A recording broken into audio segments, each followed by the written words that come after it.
What is going on, everybody? Quancredible here to bring you the review for Black Clover episode 154. And you guys know, y'all know it by this point, that I am a huge fan of the Golden Dawn. So to get another Golden Dawn centered episode was so hyped for me. This one revolved around Langris, and now Langris is a very interesting character because I'd say, like, before, all the elf stuff, he was very established in who he was. Finral's older brother, who's kind of a jerk, who's really good at everything with way better magic. He was really like, bam, set in stone. But after he got possessed, and then after the whole elf arc and everything, his character became honestly a lot more complex than I would have initially thought it was, because I didn't really pay attention to it. But before this episode, anytime we've seen him after the elf arc, he's been the same as he was before, in a sense. Like, he's still kind of cocky, kind of smug, and those kinds of things, but there's lots of other emotions there that the story isn't really telling us. It's like it's really left for us to kind of just figure it out on our own. Especially since if we look at the other episode that the Golden Dawn was featured in, a Golden Family, I want to say it was, Langris didn't go with him to the mission, to whatever dungeon they had went to. He kind of stayed behind, saying that he was like injured or not really all the way back up to full strength, even though we know all the other people that were possessed by elves who also were in fights, also got defeated or whatever have you, were already fighting. So it just seemed odd to me that Langris was the only person who wasn't up to it. And then we get at the beginning of this episode, he's asking, William's asking, can you resume your duties as a vice captain? And Langris like, nah, I still need a little bit more time. I got a little bit more PTO saved up. I just need a little more time off. He's trying to get a little more off work. And it's very interesting because, like, us as the audience, I'm pretty sure multiple characters in the story realize there's nothing physically wrong with him. It's something mentally. Something is bothering him in his head, but who knows what it could be. Could it be the remorse for attacking his brother? Could it be the embarrassment of getting, taken or possessed by an elf? I know lots of people were probably feeling that.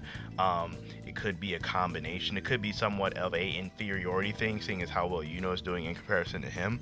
It could be the stress between Finral and Finesse and himself. That love triangle is still going on. I mean, right after he left William's office, he went straight to visit Finesse for tea, and she's telling him about how Finral was literally delivering her a stack of letters. So there's a lot weighing on his head all at the same time, and I feel like it's pulling him a lot of different ways where he doesn't really know what he wants to do or where he wants to go necessarily. And that leads us into our next scene, which, before I get into it, I think it was really dope that we got to just see the Golden Dawn just hanging out. Like, Haman's getting clapped in chess or whatever. It's just like sleeping. Like, it was just a cool little glimpse of seeing them, because we get to see the Black Bulls goof off all the time. Like, we literally have so many shots of them just goofing off. Magna chasing Luck, Gauss trying to phone Marie. Like, we get this all the time. So it's cool to see another squad, not even just the Golden Dawn, just literally another squad besides the Black Bulls in a candid setting. Basically, Langris walks in and he just immediately asks to fight. Like, he's just down to fight. And then this next part, my dude Alec Dora went and snitched so fast. Like, he snitched so fast. What's that dude's name from Recess? Oh, what's his name? Randall. He was straight on his Randall and went right up to William. Like, they about to fight out in the courtyard. Like, he went right over there. Like, I was like, dude, if you don't let these men have their moment, bro. Like, if you don't quit snitching. And so they basically get up and get over there to see that they're about to fight. And Langris proposes the idea to that whoever loses has to leave the Golden Dawn. To which doesn't pay this any mind, because Yuno's not in it for this kind of thing. Like, that's not really Yuno's character. Anyway, so Langris and Yuno's fight essentially starts, and Langris is just doing his regular stuff, just swiping away, which is enough to defeat a lot of mages. But Yuno's built for much tougher stuff than your average mage. So basically, he cuts his shoulder and is like, look, dude, if you're not gonna take this seriously, you're gonna get hurt. Which this kind of provokes Langris, because Langris is he's a prideful dude. Like, he knows he's extremely powerful, so to taunt him in such a way, he's going to respond to that. And I want to say it was only Mimosa that was able to pick up that wasn't necessarily trying to taunt him, but trying to get him to fight seriously. Like, he wasn't trying to make fun of him or trying to, it wasn't in a malicious way. It wasn't like, a dude, come on, if you said we're gonna spar, then let's spar right. Like don't be goofing off. So then he proceeds to use the same spell that he like made Swiss cheese out of Finral with, where he makes like all these spatial magics around him. I forget the name of it. It's like something Archangel beat. It's Archangel something. I'm sure somebody in the comments will let me know like what that spell was called that he clashed with. I know Finral's is Fallen Angel's Wing Beats or something, and his is like Archangel something. But yeah, he does that spell, and goes like Spirit Dive immediately to do Hush Dance, which is interesting to see that this spatial magic spell is, in terms of like dodging, it's probably similar to a level as when Raya and Partry used both of their light spells together to try to hit and that was the first time we ever seen him use the Spirit's Hush Dance. And so is really going all out here to make sure he doesn't get hit, because obviously one hit from spatial magic is very deadly. And it's crazy because does his Spirit Storm, and Langris's auto defense activates, and this was a spell he didn't have initially. This is a spell he had from when he was an elf. So it appears that Langris is, like, from what we know, one of the only members, I want to say the only member of the Golden Dawn that we know of right now that was able to tap into his powers that he had when he was an elf. Like, he's able to tap into that. So obviously this alone outside of the fight makes Langris like exponentially more powerful than he was, in my opinion, because it's freaking auto spatial magic defense. It's really tough to get through that. Like, you have to be like, that's really tough. Like, anything that comes close to you that is an attack is getting automatically erased. Like, how do you get through that exactly? Because even Spirit Storm, that does a lot of damage, that is a powerful attack, just got erased. Like, it's just gone.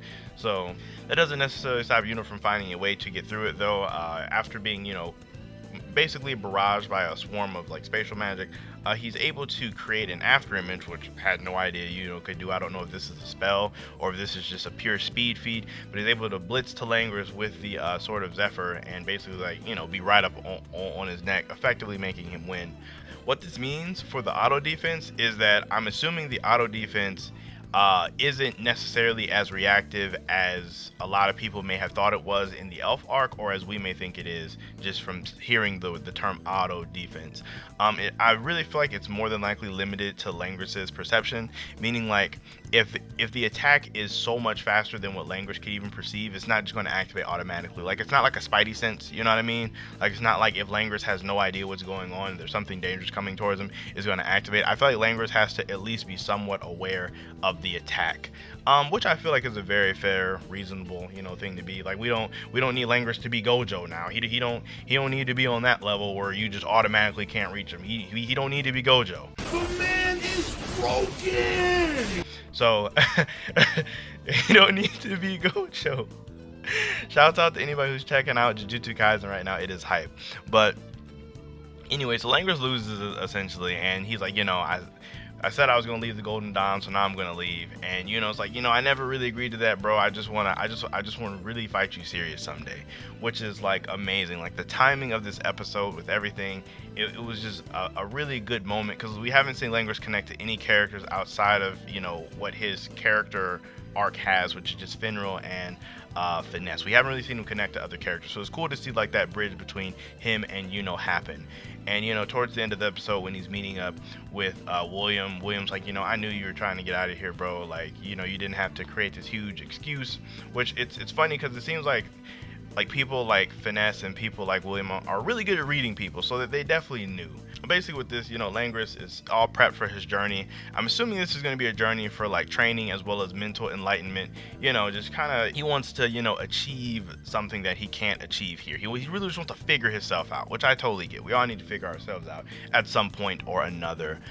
So with that, after he says his goodbyes to Finral and Finesse, he just bounces. And it's kind of cool that, William's like, you might not be with us right now, but I still consider you part of the Golden Dawn. Like, you're always going to be here. Now obviously this is an anime review, so I would never ever spoil the manga here, but I'm just like really hyped with how the manga's going right now, as well as how the anime is going. I feel like Black Clover is like, it is going on full throttle right now. I feel like it's a really good time to be a fan of Black Clover, whether you watch or read one or the other or both. I feel like everything is going on right now is really hype. As for the episode overall, I loved it. I'm a huge fan of the Golden Dawn. I definitely scale the anime episodes and the manga chapters a bit different. So this episode for me was like an 8 or a 9. It was really hype. It was really hype. So as for the previews for next episode, it looks like we're finally going to get to see the Spirit Guardians. I know this is something a lot of people were looking forward to, considering this was the big draw of the anime filler canon, or canon filler, whatever you want to call it. This is the big draw for it because we didn't get a lot of them in the manga. So, and it was really told, like, we were really told that the anime is really going to be where we're going to get a lot of this content that a lot of people have finally wanted. So it looks like we're getting definitely the beginning of the Heart Kingdom training. Looks like Luck and Magna are dabbling in some runes, so it'll be really hyped to finally see this, especially because I don't even know I don't know really much about the Spirit Guardians. Like, all I know about is Gaja. That's like honestly about it. So it'll be cool if other Spirit Guardians can get some time to shine. So I'm definitely really looking forward to that. So let me know how you guys feel about the episode down below. Were you guys hyped for the fight? Let me know how you feel about Langris' auto defense, and you know what I said about that. Do you disagree, or do you have something else to add to it? I would definitely love to know you guys' opinions on that. I feel like it's a good topic for